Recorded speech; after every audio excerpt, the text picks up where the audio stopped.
So I will move from the chair seat here, House File 170. And what this bill does, well, let's have House Research, nonpartisan, if you kind of describe what I'm doing here. Mr. Chair and members, so House File 170 would reduce the rate under each one of the rates in the bracket structure of the estate tax by 1.6 percentage points over a period of 10 years until each one of the rates hit 0. And so the lowest rate would hit 0 first, and the entire process would take between 7 to 10 years for each one of the rates. Okay, thank you. And just a little history here before we go in. I have no one here to testify. Nobody really wanted to. But a little history here. Back in 2011, when I was so fortunate to become the tax chair, working with my friend Governor Dayton, the estate tax was kind of a big deal back then because I think federally it was $5 million, and in the state of Minnesota it was $1 million. And that really hurt a lot of my constituents, farmers. And the governor really didn't like me, or my idea. He likes me, but he didn't like my idea in that, you know, David, this goes way back. You're just supporting the rich and, you know, all that whole story. So I talked to the governor. I said, Governor, do you consider 160 acres, a farmer that has 160 acres, is that a big business that needs to be penalized by the estate tax? Well, what do you mean? I said, well, right now, if I sold my farm, let's say, $1,200 an acre, but then I think I said 10, that's 1.6 million bucks on a quarter section. I would have to sell some of the land, well, I wouldn't, but a person possibly in that scenario would have to sell land to pay the estate tax. Really? On a quarter section? And so the governor was very kind, and we worked together.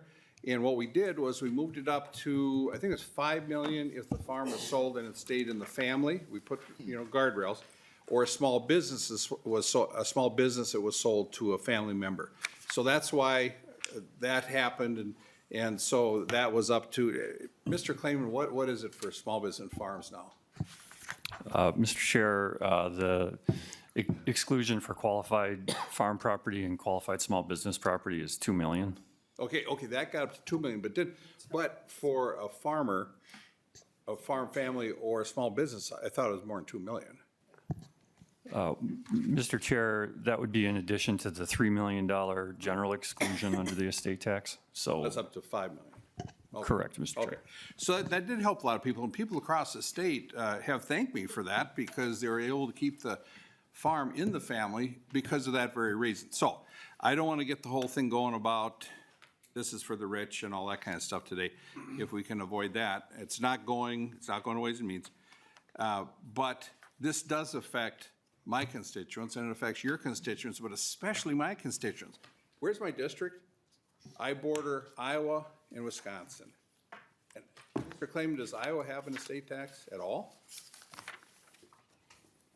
I should have told you what questions I was going to ask. I'm sorry. Mr. Klayman.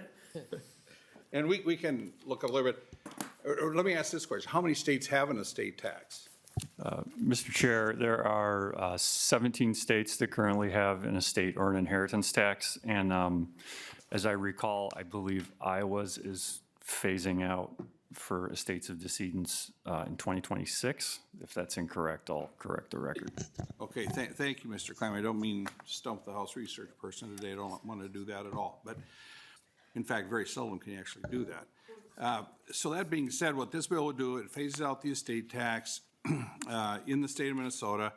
And the other thought I've had, because I've given this a lot of thought. I've given House floor speeches on how there should not be a estate tax for anybody, because I've always thought you go out there, you work your tail off, you earn a bunch of money, now you got this estate, you pay taxes on it all the way along the trail of your building your estate, and then you're dead, and we hit you again. I mean, that's just not very nice. That's not Minnesota nice at all. So why would we have people build up their states, they pay taxes, tons of taxes on that money over the years, and then you die and we hit you again? That's just nasty, in my opinion. So that's why we have the bill here. Let's phase it out. Can we afford it? We don't care about that. right now. There's, what's the price tag on that? 200 million in the outbiennium. Well, that's reasonable. So, it'd be my intention just to lay this one over, and we'll have to try and fit $200 million in the tax bill, Chair. Go. Knock yourself out, huh? Okay. Good luck to us all. Any questions on the chairman's bill? Oh, we do have somebody here. Okay, I'm sorry, I got somebody testifying on my bill. I'm excited about that. Hunter Peterson, if you could please come forward and give us your testimony. And I see your Farm Bureau. Oh, this would be really good for Farm Bureau members. State your name and who you represent for the record, please.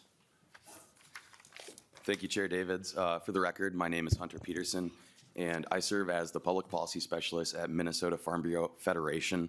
Just wanted to say that on the record. On the agenda, it says I'm with insurance. I'm not. I'm with. So, Mr. Peterson, you're the Federation division. You're not the insurance, right? Yes, Mr. Chair, that's correct. Okay. Yes.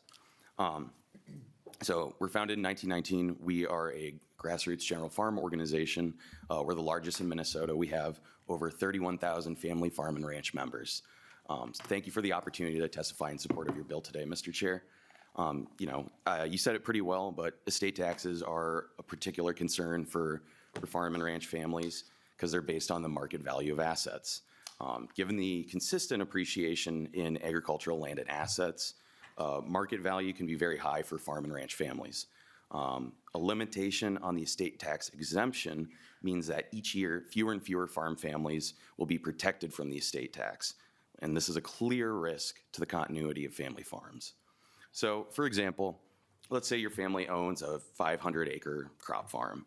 And for background, the average farm in Minnesota right now is about 400 acres. But the requirement to be considered a farmer in Minnesota is that you only have to have $1,000 in gross income a year. So I've heard some folks say if you sell 2 horses and a load of hay, that makes you a farmer in Minnesota. Just a little background there. So that average is perhaps skewed downwards a little bit, but with that, it's not uncommon today to see farmland, especially with good quality soil, go for, I don't know, $10,000 to $13,000 an acre even. It's incredible. So if the owner of that said farm passed away tomorrow, the value of that estate would be valued at $5 to $6.5 million, depending on your per acre price. So you'd be maxing out or even exceeding the current estate tax exemption that we have. And that's before even including any equipment or livestock. So, so that, if that estate ends up being worth $6.5 million, they're gonna get hit with a $200,000 bill.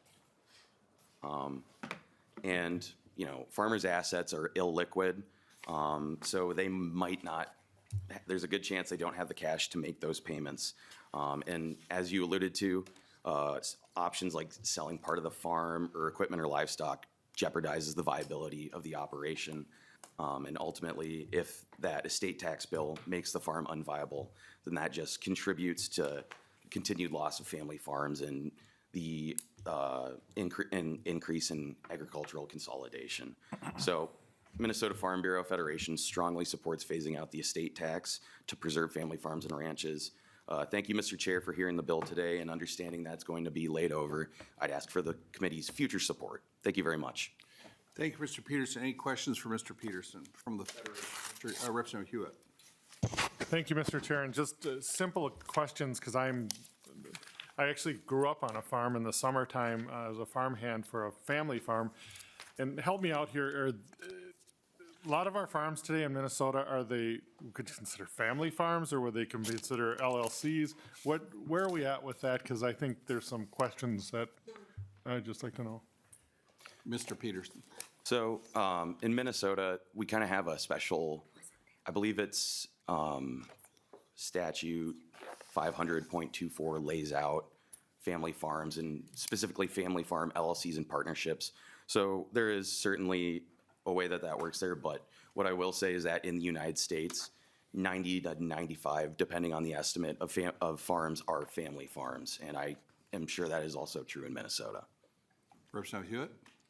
Thank you, Mr. Chair. And so when we're saying family farm, we're saying that basically the family Centennial Farms, whatever, when they control that farm through generations, and it's in that family, it's not Hewitt Farms LLC, it's Joe's farm, and it's been in the family for, that's what a family farm is still, or did we change it because of corporations and stuff like that? Mr. Peterson? So again, I wish I had the specific section of statute in front of me, but, you know, it's, even small farms, they do use, it is actually called a family farm LLC, I believe, in that piece of statute. But it's common use in the sense of, you know, you can include multiple family members in the ownership, and it's not just one individual. But yes, family farms that, you know, perhaps have been in the family for 5, 6 generations for a long time, yes. And Mr. Chair, if I may, this might go to you. So I, again, not being new to the tax committee, and I'll curiosity here. So is a corporate farm dealt with differently than a individual family farm? Mr. Klayman, we've got corporate farms, we've got family farms, do we have any laws against foreign ownership of farmland in Minnesota? Some states do. That's about 8 questions there that I didn't brief you on. Mr. Chair and Representative Hewitt, the qualified farm property subtraction, which is the additional $2 million subtraction, would have to comply with the Corporate Farm Act under Section 500.24, the testifier referred to. As far as the other questions, I'd have to, that. Representative Hewitt. Thank you, Mr. Chair, and thanks for the clarity. I look forward to hearing more about it. Thank you. Any other questions for Mr. Peterson from the Farm Bureau Federation? Now, Farm Bureau Federation of Minnesota, Yep, Minnesota Farm Bureau Federation. or AF, not the American Farm Bureau Federation? We are, we're essentially a subsidiary of the American Farm Bureau, so. Gotcha, each- but you're Minnesota. Yes, Mr. Chair. Okay. Representative Smith. Thank you, Chair. Quick question. You mentioned the average farm size as 400 acres. Now, that takes into account very large farms as well. Do you know what the median farm size would be? Mr. Peterson. Unfortunately, I don't, and when I was trying to put this together, I tried to find that and I couldn't, but, so Representative Smith, I would also be interested in knowing what that number is, but I don't have it on hand, unfortunately. Good question there. Mr. Klayman, to the Smith question. I'm not going to put you on the spot. Just Representative Smith. I was just I'm saying, sorry. if you find the answer, please follow through that. Any other questions for Mr. Peterson? Okay, thank you so much for your testimony. Thank you, Mr. Chair. Is there anyone that would like to testify against the chairman's bill? I don't see anyone. The department? Okay. So with that, if there's any other questions for the author, Representative Kozlowski. Thank you. First time here. I need to turn this on. Okay. Nope, you're good. Thank you, Chair. Okay, also newbie to the tax committee, and curious if you can help us to understand with the estate tax, how much is collected in revenue, and then how many of the estates that we're talking about are actually subject to the tax? Mr. Klayman? Questions? Oh, I'm sorry. Ms. Templin, I'm sorry. Mr. Chair, members of the committee, I can answer the first part of the question about how much the estate tax collects. And in your packets, you'll see there's a revenue estimate, and that information is included in the revenue estimate. It says that estate taxes in fiscal '26 generated about $280.2 million. And it increases to, it's forecast to increase to $310 million in fiscal '25. And estate taxes are deposited into the general fund. The other question about estates, I will defer to Mr. Klayman. Mr. Klayman to the Kozlowski question. Mr. Chair, it's a small percentage, but we don't have the number right now, but we can follow up. We're actually right now trying to get that information, so. Okay, thank you, Mr. Klayman. Representative Kozlowski. Yeah, quick follow-up. Thank you, Chair. And then just curious in terms of the revenue that is collected, I heard you say it's deposited into the general fund, but can you give us a sense of what types of programs or areas that those funds collected would have an impact if we stop collecting that, if we phase it out? Thank you. Well, thank you, because I'll answer that one. If it doesn't go in the general fund, there's that much less money in the general fund for everything the general fund pays for. So it's, yeah. Okay, with that, I will renew my motion. House. Whoa. Yeah, well, I think Representative. Oh, Representative maybe. Smith. And then, but I'd like some closing. Absolutely. Yeah. Good effort. That was good try, Nice try, Chair. Mr. Chair. Sneaky. Representative Smith. Thank you, Chair David. So, opening question is, so we talked a lot about family farms, exempting them, and you talked yourself about tools we have in our toolbox as a tax committee if we wanted to address that problem that you yourself used in that 2017 tax bill. We could change the deductions, we could change on primary residencies within families, we could change the requirements of family farms, how they are eligible for this, but this is a complete reversal of the estate tax. So it might help some of the people that you mentioning, but it's also helping the exceedingly wealthy when they are passing on their incredible fortunes to whoever they choose. So why a complete reverse, first question, just like why a complete getting rid of this tax instead of those particular levels that you've used before? Right. No, that's a very, very, very good question. The exceedingly wealthy, they're not paying it anyways because they have these people called accountants and lawyers, and they're not paying it, okay? What I'm directing this at, and I would like to see some numbers as this moves along. Again, we're not sending it to Ways and Means or anything. I'd like to know what the size of the farms are that would be able to take advantage of this. The big guys, they've got, that's what they pay those lawyers for and accountants. But what I see in my district is a lot of not real big farmers really getting burned. And that's what I'm concerned about. I'm concerned about those folks. And also, I think I mentioned the premise that I don't think there should be an estate tax. I've said on the House floor before, the estate tax is evil because you're taking money that's already been taxed, somebody's dead, and you stick them again. That's the estate tax, okay? So do some really, now this is for the family farms here, and like I said, the big ones, they're not paying, well, some might if they didn't, when some of our big rock stars and folks in the state pass away and they didn't have a will, the state makes out like bandits on those, So what I'm trying to help is the farmer, 300 to 400 acres. It applies to everyone. My bill, it's not a reversal, it's an elimination. So, but that's my theory. I guess there's a distinction without a difference, but I'm against the estate tax, and that's what this bill does. So Representative Smith. yeah, sorry. Follow-up question on that, because you brought up Iowa, which I think is interesting, because I was going to bring that up as well, because you're right, they don't have a state tax, but they do have an inheritance tax, which tries to cover some of the same area from a different discussion. Does your aversion to the passing of wealth between generations extend to the inheritance tax as well? I'm against the inheritance tax too. And see, I'm really conflicted here because that senator from Ankeny's in my head because we may be part of Iowa. So then and Mr. Clayman gave me this, that Iowa, theirs goes away 2025, right? Oh, in estate or inheritance? Do they have an estate tax? They have an inheritance. Yeah. That goes away?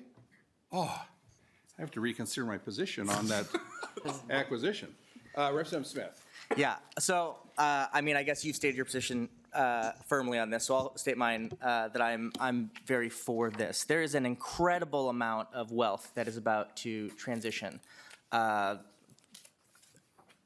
trillion or more over the next couple decades. And it is continually, I talked about this yesterday, being focused on fewer and fewer people, and less people are having access to that wealth.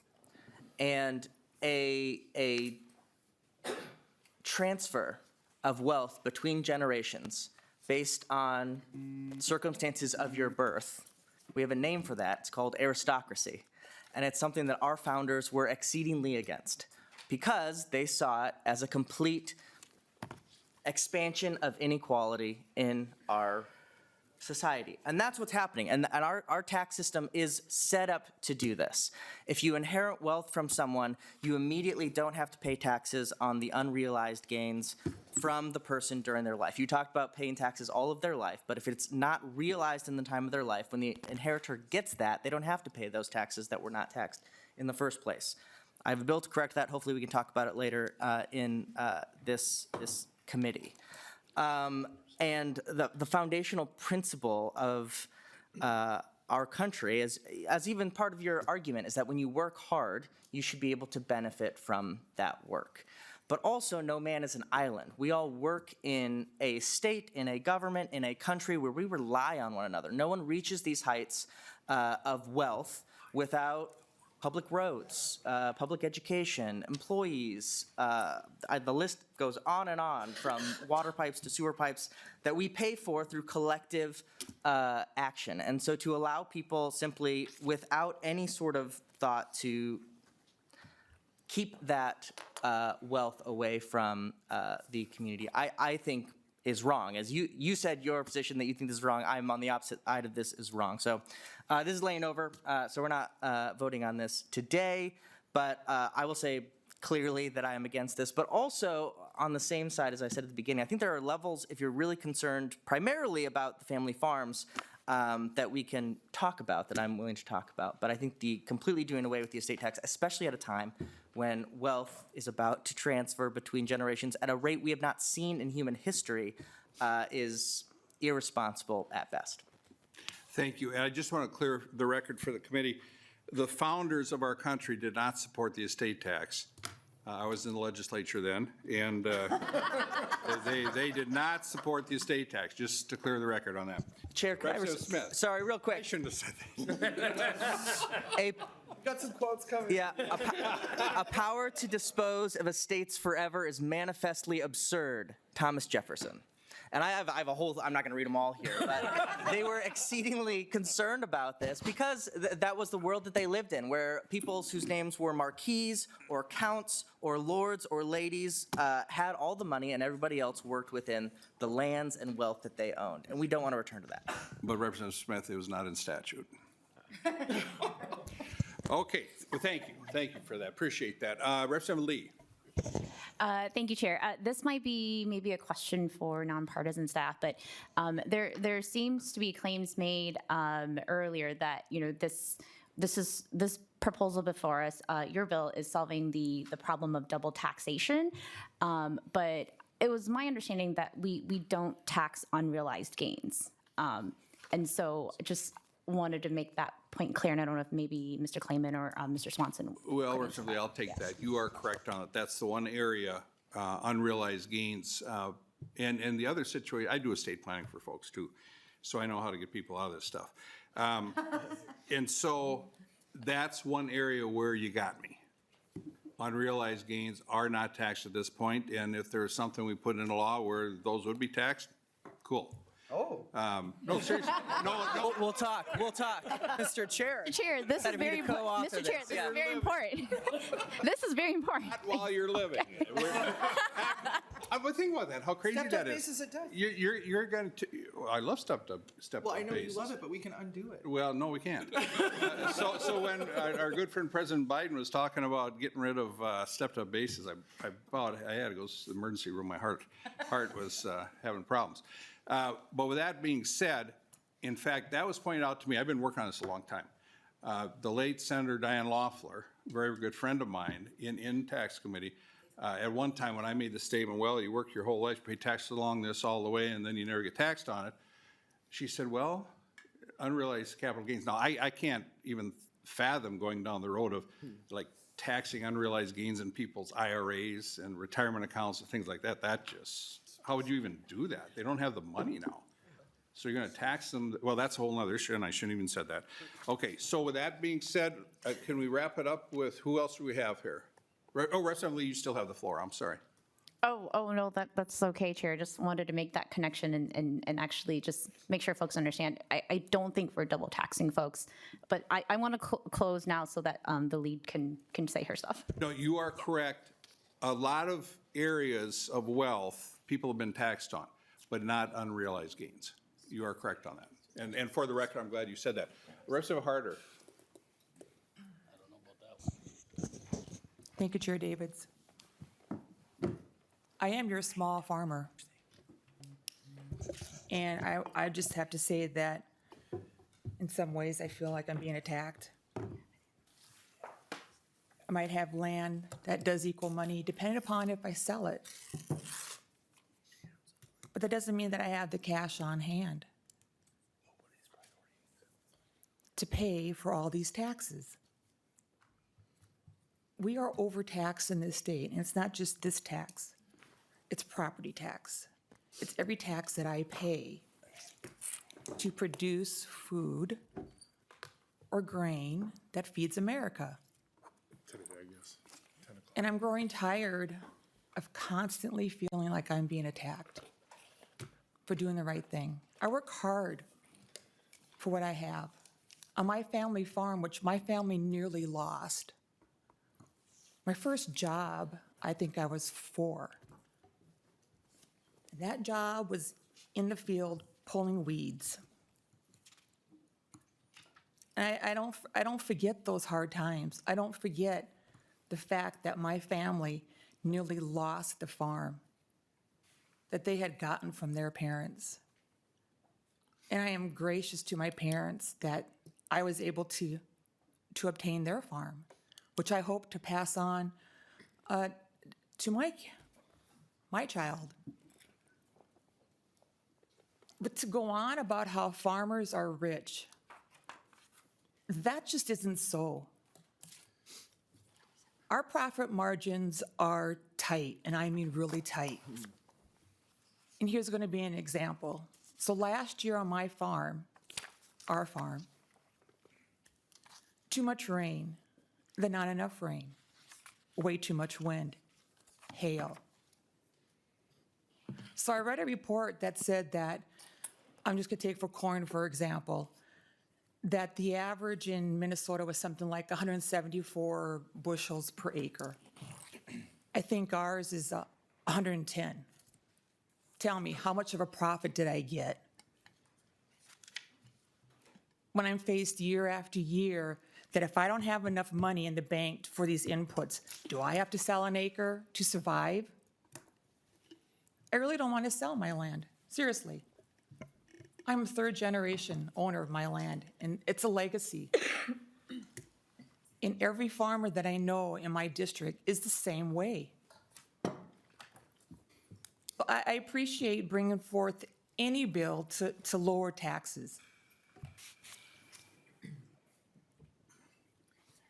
We are taxed too much, and we do provide a lot of things that maybe we should and maybe we shouldn't. I work hard for what I have. And I'm just not going to sit in any committee anymore and listen to the attack on farmers. I've had it. We are good people. We work hard. And it's just sort of frustrating. And I just appreciate, Chair, that you gave me the time to just sort of elaborate on that. Thank you very much. Well, thank you, Representative Harder. And to correct the record, when we're talking about the unrealized capital gains, they should be taxed when they're realized. And not until then, because how would you pay the tax on money you haven't received? So, that being said, we'll wrap it up with Chair Gomez. Chair Gomez. Thank you, Mr. Chair. I had some very brief comments, but then you started talking about unrealized capital gains, so here we go. Chair Gomez, could we stick to the bill? Didn't, but could you? Mr. Chair, no, I can't. Thank you for asking, not today. So, first of all, on the issue of unrealized gains, the unrealized gains that are not taxed are the unrealized gains of the wealthy, because the unrealized gains of working class and middle class people are taxed via the property tax. The only asset that most people own is their house, okay? The only asset that most people will ever own or will ever be able to pass on to their heirs is their home, their homestead. And guess what? Every single year, that asset, that is the only asset of most middle class and working class people, is taxed. And part of the calculation is the unrealized gain on the house, because the value of your home factors into property taxes along with the classification rate. So actually, in our country, it is only the unrealized gains of the extremely wealthy who are heavily invested in the stock market that isn't taxed. And this argument that we hear, oh, well, you know, if I have all of these investments in the stock market and I pass them on to my heir, they would have to liquidate some of those assets in order to pay the unrealized gain? I mean, sure, that could be a difficult thing for somebody, but people who own homesteads have to pay on their unrealized gains every single year. And we don't hear this same cry from people about, like, how could you possibly pay a couple $1,000s of unrealized gains on your homestead? Chair Davids, you may be surprised to know that some of my very best friends are rich, not just you. But I have a friend who's wealthy, who's a multimillionaire, and he told me that he was buying a second home, and I, you know, it was a few $100,000, kind of like a home out in the country or whatever for his family, and I was like, oh, are you going to pay cash for it? And he laughed at me. He just was like, are you kidding? Pay cash? Like, total poor person fumble. You would never pay cash when you could get a mortgage. You would never do it. Because in order for him to pay cash for his $300,000 house, he would have to liquidate $300,000 of his stocks, pay capital gains tax on that. But if he gets a mortgage to buy his $300,000 house, not only does it not count as income, but he gets to write off the interest deduction on his taxes. And so this is what is commonly referred to as buy, borrow, die. I didn't know about this, right? Because it's not how I grew up. Khalid's nodding. She knows. Khalid buys, borrows, and hopefully will never die. But no. Okay, but what this is, right? I don't like the die part. No. What this? And because then you get stepped up. What this is, right, is the wealthy. You buy stuff, you invest in stuff, you buy property, you borrow against it. If you need cash, you don't liquidate your asset, you borrow against it. And then not only does you borrowing against your asset not count as income, you often get tax benefits for doing that borrowing. And then when you die and you pass it on to your heirs, you pass along the stepped up basis in the value. And so you never pay on it. And so that's what smart rich people do, right, Chair Davids? You buy, you borrow, and you die. Madam Chair, I never said I was smart. Oh, you might work for smart rich people, though. That was the word. So but I hope that we can get into more of this conversation, because when you explain to people, when they hear about this, you know, at first it's like, God, paying on unrealized gains, like paying on money that you haven't actually, like, that you don't have in your hands, that's absurd. But we literally do it every year in property taxes. It's just about what the asset is. And it's just about whether we are taxing the unrealized gains on the assets of the wealthy or the assets of regular working class and middle class people. So, but now I'm going to go to my brief comments about your bill. Thank you. Chair Gomez, you can talk as long as you want. We have this room from 6 p.m. to midnight tonight. And we'll be here. All right. So I'm not in the habit of quoting myself, but I'm going to go back to, I said some really smart stuff on Tuesday, though. So no, I'm going to go back to two things that I said in our first meeting on Tuesday, though, seriously. The first was, to the public, to the dozens or dozen of people that are watching this right now, I said, you will see what efforts are serious based on whether we lay the bills over or whether we pass them out of committee. Because there's no majority, there's no 68-vote majority in the House for the next 5 weeks. This bill is being laid over. This bill is a serious bill.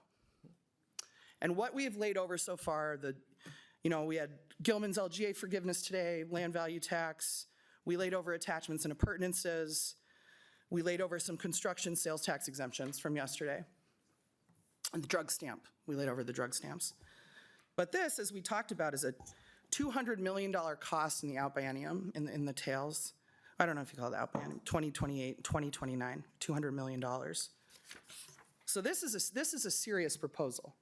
This is a proposal that we're bringing into the real conversation that's going to be happening. And the other thing that I talked about during our introduction was you asked us why we're here. Like, why do we care about taxes? Why do we care about tax policy? And I told you that that the interests of the wealthy and of corporations have been amply represented in the development of the Internal Revenue Code and the Minnesota Tax Code. And that I'm here to fight for working class people, for working people, for people who are struggling, for middle class people, for regular people who are having trouble affording their lives. And so this is an example of how that happens, of how the interests of corporations and the wealthy are served bit by bit, exemption or exclusion, by bracket change, rate cut, these little kind of marginal moves that get made. But this is how it happens. This is how it happens. The heirs and heiresses that are impacted by this tax will still be multimillionaires. This is the single most progressive tax in our tax code. For new members, if you haven't checked out the tax incident study, which is a publication put out by the Department of Revenue every other year, you should really look at it. It goes through each of our taxes and talks about how progressive or regressive they are, which means when you go up the income scale, do you pay a greater percentage of your income? And this is the single most progressive tax in our tax code. And one of the first big dollar serious items we're bringing into negotiation is this. And so we can say whatever we want. Like, I can tell you, I'm here to fight for working class people, I'm here to fight for middle class people. And you can say the same. But we'll show you who we're fighting for with the bills that we bring forward. We will show you. And this shows us something that I think we all need to make note of. Thank you, Mr. Chair. And with that, are there any other comments? I never went to the department on my bill. Any comments from the department? You want to get in this one? I don't blame you. Okay, with that being said, next week's schedule, Tuesday, we're very fortunate to, and thank you, Chair Gomez, for those comments. I will move to lay House File 170 over for possible inclusion in the omnibus tax bill, which is going to be a